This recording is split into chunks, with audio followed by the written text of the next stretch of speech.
Hey guys, welcome back. This Arjun Mittal here, founder and CEO tax advisory. आज अपन इस video में सीखने वाले हैं how to pay self assessment tax. So काफ़ी सारे लोगों का टैक्सेस वगैरह की लायबिलिटी बन जाती हैं, ठीक है, आईटीआर फाइल करते हुए। तो दो ऑप्शन होते हैं टैक्स फाइल करने के। एक तो during the filing the form आपको पे नाउ का ऑप्शन मिल जाता है, उसमें जाके डायरेक्टली आप पे कर सकते हैं अपना सेल्फ असेसमेंट टैक्स। सेकेंडली आप पोर्टल पे लॉगिन करके भी अपना सेल्फ असेसमेंट टैक्स फाइल कर सकते हैं। तो उसके लिए हमें बेसिकली लॉगिन कर जाना है इनकम टैक्स की साइट पे। इनकम टैक्स की साइट पे लॉगिन करने के बाद आपको यहाँ पे एक ऑप्शन दिखाई देगा ई पे टैक्स का। ई पे टैक्स पे क्लिक करने के बाद आपको यहाँ पे राइट साइड में एक न्यू पेमेंट का, अगर मेरा कर्सर आप देख रहे हो तो यहाँ पे न्यू पेमेंट का ऑप्शन दिखाई देगा, वहाँ पे आपको क्लिक करना है। सो बेसिकली यहाँ पे ना कई सारे यहाँ पे बॉक्सेस बन के आ जाएंगे। यहाँ पे आपको दिखाई देगा इनकम टैक्स सेक्शन में advance tax, self assessment tax, tax on distributed income to the unit holders. So हमें इस ऑप्शन प्रोसीड पे क्लिक कर देना है। यहाँ पे हमें असेसमेंट ईयर बेसिकली सेलेक्ट करना है। असेसमेंट ईयर होता है कि year in which we are filing the return, और फाइनेंशियल ईयर होता है for the year in which filing the return. अगर मैं बात करूं एग्जांपल के थ्रू तो करंट है असेसमेंट ईयर 24-25, जिसमें हम आईटीआर फाइल करेंगे 23-24 की।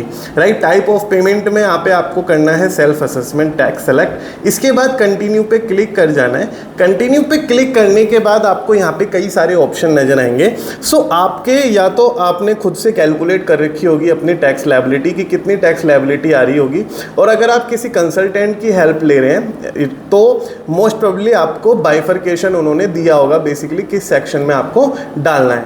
तो यहाँ पे टैक्सेशन, यहाँ पे टैक्स दीजिए अपना, सरचार्ज डालिए, सेस डालिए, इंटरेस्ट डालिए, पेनल्टी डालिए, अदर्स डालिए। अगर कोई पेनल्टी लगती है, कोई ब्याज लगता है लेट होने की वजह से, तो वहाँ पे आप यहाँ पे मेंशन कर सकते हैं। सपोज करो हमें 10,000 रुपये का टैक्स पे करना है। सो यहाँ पे हमारे पास कंटिन्यू बटन पे क्लिक करने के बाद कई सारे पेमेंट मोड आ जाते हैं। पेमेंट मोड पे हमारे पास ऑप्शन अवेलेबल होता है नेट बैंकिंग का, डेबिट कार्ड का, पे एट बैंक काउंटर का, एनईएफटी आरटीजीएस का होता है, और payment gateway including UPI and credit card. तो आप क्रेडिट कार्ड के थ्रू भी पेमेंट कर सकते हो अपने टैक्सेस की, नेट बैंकिंग के थ्रू भी कर सकते हो, इसमें लॉगिन आईडी पासवर्ड चाहिए होता है।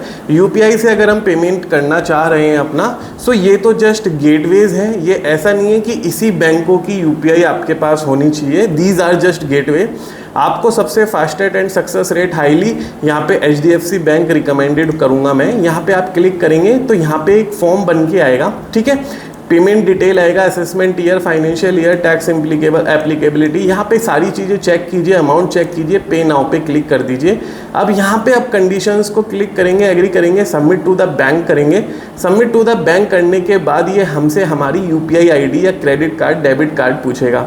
So basically debit card, credit card में हमें अपने कार्ड की डिटेल्स वगैरह यहाँ पे डाल देनी है, ठीक है। अगर हमें कार्ड की डिटेल्स वगैरह नहीं करनी और हमें उससे करना है, यूपीआई से करना है अपना, तो बेसिकली यूपीआई के लिए यहाँ पे हमें यूपीआई आईडी अपनी दे देनी है। फ़ोन पे, यहाँ पे भीम UPI, CRED UPI, Paytm, MobiKwik, Amazon Pay, WhatsApp Pay, Jupiter, Bajaj pay UPI, सारे ऑप्शन यहाँ पे अवेलेबल हो चुके हैं। So basically these are just payment gateway जो हमने अर्लियर स्टेप पे देखे थे। अब हमारे पास यहाँ पे ऑप्शन है फ़ोन पे का। अपनी यूपीआई आईडी डाल के व्हाट्सएप कह रहा अपने फ़ोन पे वेरीफाई कीजिए। वेरीफाई के बाद आपके यूपीआई पे एक नोटिफिकेशन आ जाएगा पे नाउ का।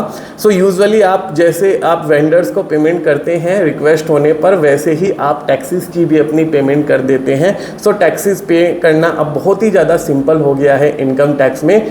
लॉगिन करना है, नेट बैंकिंग के थ्रू पे करना है तो वो भी अवेलेबल है, यूपीआई, क्रेडिट कार्ड भी अवेलेबल है, पे एट एनईएफटी आरटीजीएस वगैरह के थ्रू भी आप पे कर सकते हो। सो यहाँ पे पे करने के बाद हमारे पास एक पीडीएफ कॉपी यहाँ पे जनरेट हो जाती है। वो पीडीएफ कॉपी में आपको स्क्रीन पे आपको दिख रही होगी, दिखवा देता हूँ। सो बेसिकली यहाँ पे आपके लिए ऑप्शन अवेलेबल है, एक तो चालान नंबर, एक आपके पास है बीएसआर कोड, एक है डेट ऑफ चालान जब आपने पे करा, तीसरा फोर्थ अमाउंट होती है हमारी। तो ये चारों डिटेल हमारे लिए वैल्यूएबल होती है। इस पीडीएफ को डाउनलोड करके इसकी डिटेल्स हमें अपने इनकम टैक्स के फॉर्म पे डालनी होती है, देन हम अपनी आईटीआर फाइल कर देते हैं। So this is the procedure of filing of self assessment tax और advance tax if any, right. So I hope आपको वीडियो अच्छा लगा हो। वीडियो अच्छा लगा हो तो वीडियो को लाइक जरूर कर दीजिएगा, चैनल को सब्सक्राइब जरूर कर दीजिएगा। Thank you so much guys, बने रहने के लिए। Thank you so much.